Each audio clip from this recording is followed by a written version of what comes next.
Where do I begin? Ter Stegen. Yeah, I like it. Let's talk about what are we doing, bro? Ter Stegen, what are we doing? What are we doing? What are we doing? What are we doing? You're supposed to be one of world's best goalkeepers, bro. You're supposed to be, when we talk about Courtois and Alisson and boom, boom, boom, boom, boom, we're supposed to say Ter Stegen. But today's mistake not only cost Barcelona 3 points, but it cost Barcelona the run that they were on under Flick. I think they were on a great run. I think they looked good. They looked positive. Everything about their football was perfect. The season was going magical. And had Ter Stegen not make that mistake, look, we can't tell the future. Maybe Monaco was still going to win this game regardless. We can't tell the future. But what we can say is that if they had 11 men, this game might have gone very, very different for Monaco and Barcelona. What's up, guys? I'm your boy Skills. We here to talk about the new format. Okay, it's closed. It's done. The first day of, or the first, I guess I should say the first phase, or the first round of the new Champions League format is officially done. I like it. I like the new format. We'll talk about that. My Benfica won today. We'll talk about that. But I want to start with talking about what needs to be said. Ter Stegen is one of the best goalkeepers in world football. I think we can all agree with that.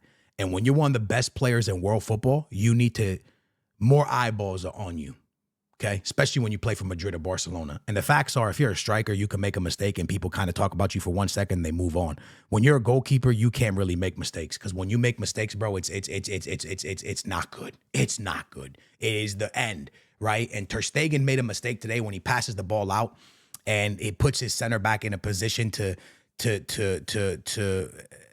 I don't even he just puts his teammate in a position that you might not think it's a red card. Personally, I do think that the guy was going to score a goal. I think that if he doesn't make that foul, Monaco's going to score a goal there, which honestly, in my opinion, lads, he should have just let him score, because I think Barcelona could have came back in this game with 11 men. I want to talk about that for a second, because last year, I'm a Benfica fan, so I could kind of, I feel where y'all are coming from, Barca fans. Let me explain. Our first game was against RB, and we go up against this team, and 10 minutes into the game, Antonio Silva gets a red card because he uses his hand to take a ball out that was going into the goal. He just used his hand, and then he did the Suarez from like the World Cup years ago. The only difference is there's VAR now. He got caught, got a red card. Benfica lose the game. Benfica have a terrible Champions League campaign. Awful after that. It messed up everything, messed up the whole season in the Champions League for us. And the same thing happened 10 minutes in for Barcelona today. Ter Stegen passed the ball out wrong. The defender tries to do something and ends up a foul. The ref sees it as a red card, kicks him out. Barcelona loses their first game. Is it a problem? It is a problem, because now Barcelona has to win every game that they're supposed to win. What do I mean by that? They have like 3 or 4 games that you would say Barca are massive favorites in. Then you have a Dortmund game, a Lantia game, and a Bayern game, which are very, very difficult games. Like, those are games where, if you don't know how Alantia plays football, well, they tied Arsenal today. Okay, they're a team that defends well. Go look at what they did in Europe last year. They are a team that plays very, very well, and they're very good defensively. And I'm pretty sure they won the Europa League and beat Bayer Leverkusen. Am I right about that? I think I'm right. I'm pretty sure they beat Bayer Leverkusen, Bayer Leverkusen was on a crazy run, right? Bayer Leverkusen hadn't lost a game all year last year until that game, and they lost. So it just shows you how great Alantia is. Speaking of Bayer Leverkusen, they beat Feyenoord 4-0. They're that team. So Barcelona now has very, very tough games, and Ter Stegen, I know you can't blame one player all the time, and you can't put all the blame, because it is all the play. You know, there's 11 players on the field. But at the end of the day, Ter Stegen made a very, very big mistake that goalkeepers can't make, and especially goalkeepers of Ter Stegen's standards, in my opinion. Now, I do want to speak some positive here. I know y'all are going to say, Skills, man, all you do is glaze, man. You just glazing Lamine Yamal, bro. Like, you just glazing Lamine, bro. You're on Lamine Yamal. All you do is talk about Lamine Yamal. Lamine Yamal this, Lamine Yamal that. Listen, Lamine Yamal is not human, bro. And if you are still on the other side of the fence, and you are still trying to talk about, oh, he's going to fall off like Fati did, and he's going to do this like this guy, and you're just a hater, dude. You're just a hater. You're at this point, you are just a hater, bro. Lamine Yamal is not going to fall off. What this kid is doing at that age is ridiculous. Okay? Barcelona gets a red card in the Champions League. They're playing with 10 men. They're losing and playing with 10 men. And Lamine Yamal goes, hey, listen, don't worry, guys. I got you. Let me take care of this. And he ties the game up with 10 men. And had they gone on to see the game out, they would have gotten a point because of a young kid on this team. Not because of Lewandowski, not because of Ter Stegen, not because of any veterans on this team, but because of a Lamine Yamal, bro. Like, you got to stop being a hater.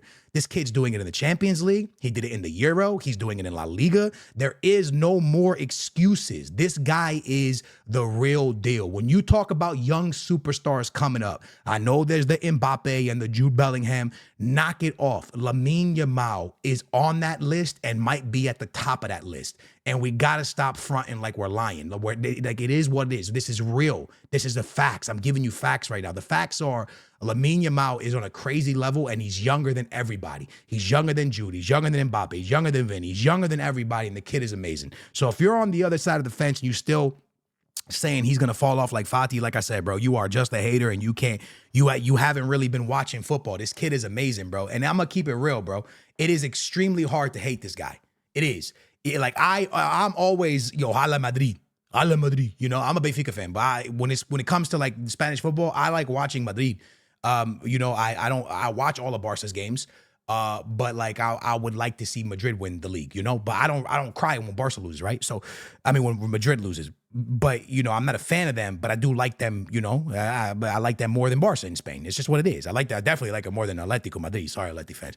But what I'm trying to say is, even though I enjoy watching Madrid play, I can see football, bro. And football is facts. And the facts are, I don't care if you're a Madrid, it's hard to hate Lamine Yamal, bro. It's hard to hate this kid. This kid is phenomenal, bro. This kid is playing at a crazy level, and he's doing what all of us wish we could do when we were that age. All of us, right? We're at home playing FIFA and trying to cook people in FIFA, and this guy is cooking people in real life at that age. It is just unbelievable to see what this kid has achieved.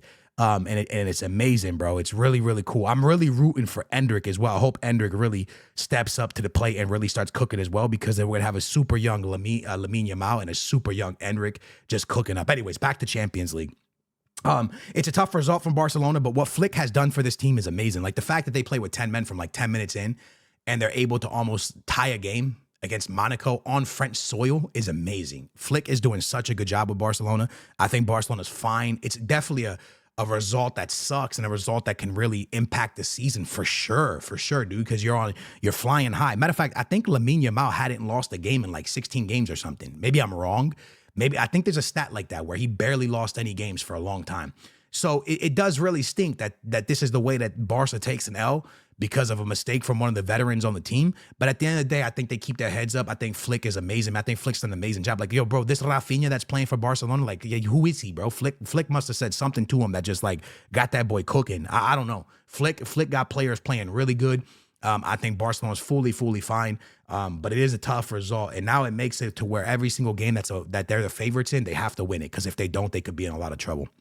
With that being said, my Benfica goes over to a very, very hard place to play football, and they get a really, really scrappy 2-1 win. We were up 2-0. Shout out to Galatasaray and shout out to all my Turkish people, bro, because y'all sent us 2 players, Kochu and my boy, I don't want to say his name, Aktugolu. Listen, bro. Harry Potter. They call him Harry Potter. He does like this every time he scores. Dude, this guy is amazing. Yo, shout out to all my Turkish people, bro. Thank you so much for sending these players, because these guys are phenomenal, man.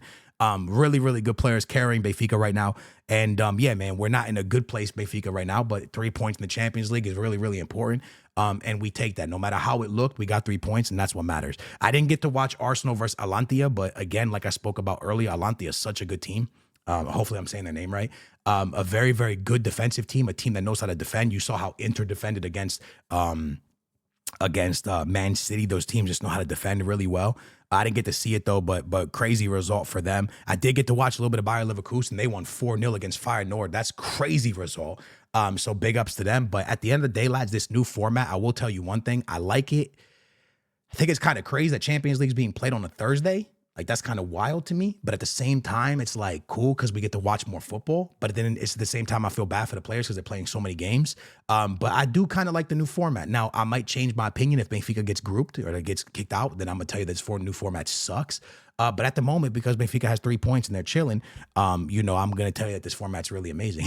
But no, man, this format is really, really cool. We got to see bigger games early. Like we got to see City versus Inter, but that game was really boring. but we did get to see bigger games quicker, which is kind of cool. So hopefully we get to see more big matchups. And yeah, man, I personally, so far, I like the new league format. I like the new Champions League. It's kind of cool to watch. And we get more days of football. So as a neutral, like having more days of football is pretty amazing. With that being said, Barca fans, keep your head up. You have a great manager. You have a great player in Lamine Yamal. And I think y'all are fully fine, personally. But the next couple games are very, very important for them in the Champions League. I love you guys. Thank y'all for watching. That's my reaction to the Champions League. And yeah, man, we'll talk soon. I appreciate y'all and all the support. Let me know in the comments down below, based off the round one, who you think is going to win the Champions League. I am going to pick...